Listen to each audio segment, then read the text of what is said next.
I'm Mrs. Mester, and today for First Chapter Friday, I'm going to read the first chapter of Dragon Pearl by Yoon Ha Lee. This one's science fiction based on Korean mythology.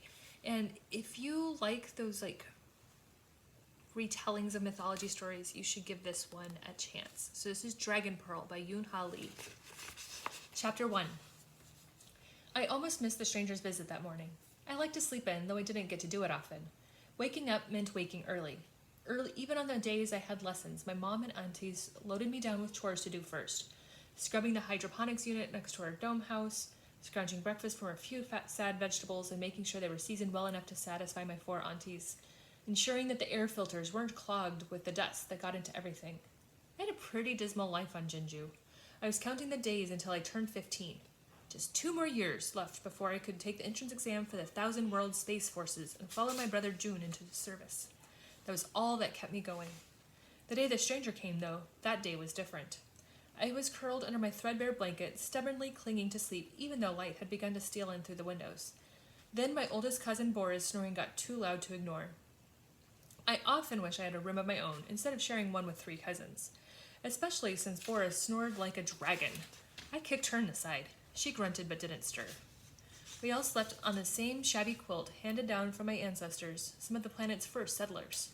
The embroidery had once depicted magpies and flowers, good luck symbols. One of the threads had come loose over the years, rendering the pictures illegible. When I was younger, I'd asked my mom why she didn't use charm to restore it. She'd given me a stern look, then explained that she'd have to redo it every day as the magic wore off. Objects weren't as susceptible to charm as people were. I'd shut up fast because I didn't want her to add that chore to my daily roster. Fortunately, my mom disapproved of charm in general, so it hadn't gone any further. All my life, I'd been cautioned not to show off the fox magic that was her heritage. We lived disguised as humans and rarely used our abilities to shapeshift or charm people.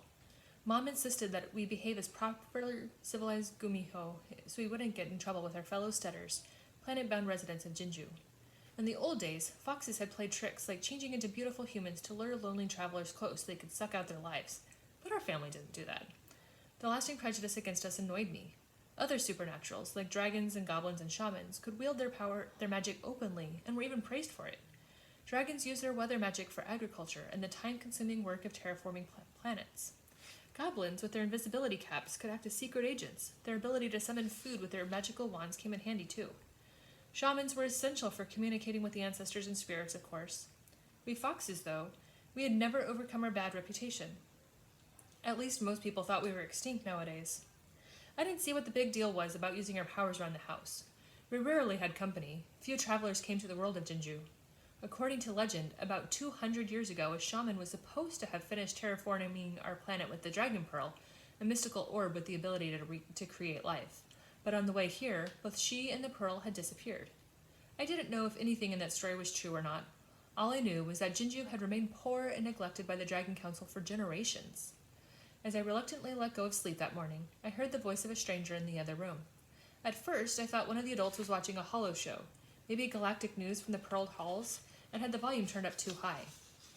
We were always getting reports about raids from the jeweled worlds and the Space Force's heroic efforts to defend us from the marauders, even if Jeonju was too far from the border to suffer such attacks. But the sound from our holo unit always came out staticky. No static accompanied this voice. It didn't belong to any of the neighbors either. I knew everyone who lived within an hour's scooter ride, and it wasn't just the unfamiliarity of the voice, deep and smooth, that made me sit up and take notice. No one in our community spoke that formally. Were we in trouble with the authorities? Had someone discovered that fox spirits weren't a myth after all? The stranger's voice triggered my old childhood fears of getting caught. You must be misinformed. That was Mom talking. She sounded tense. Now I really started to worry. No mistake, the voice was saying. No mistake what? I had to find out more. I slipped out from under the blanket, freezing in place, when Bora grunted and flopped over. I bet starship engines made less racket, but if the stranger had heard Bora's obnoxious noises, he gave no sign of it. I risked a touch of charm to make myself plainer, drabber, harder to see.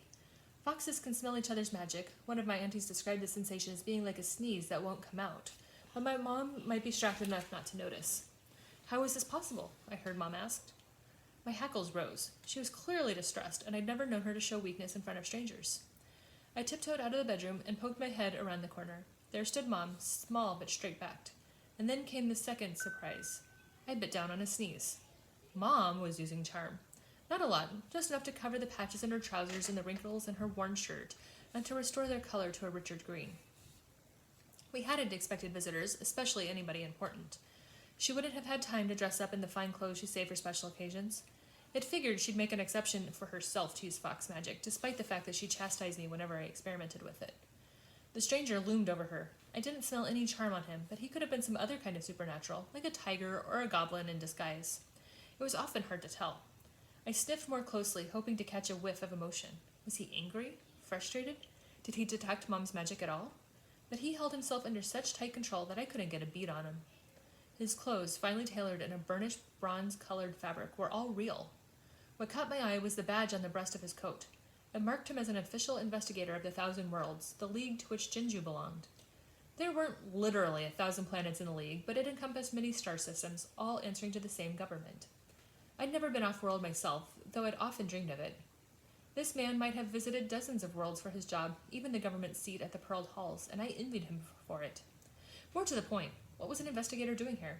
I could only think of one thing. Something had happened to my brother June.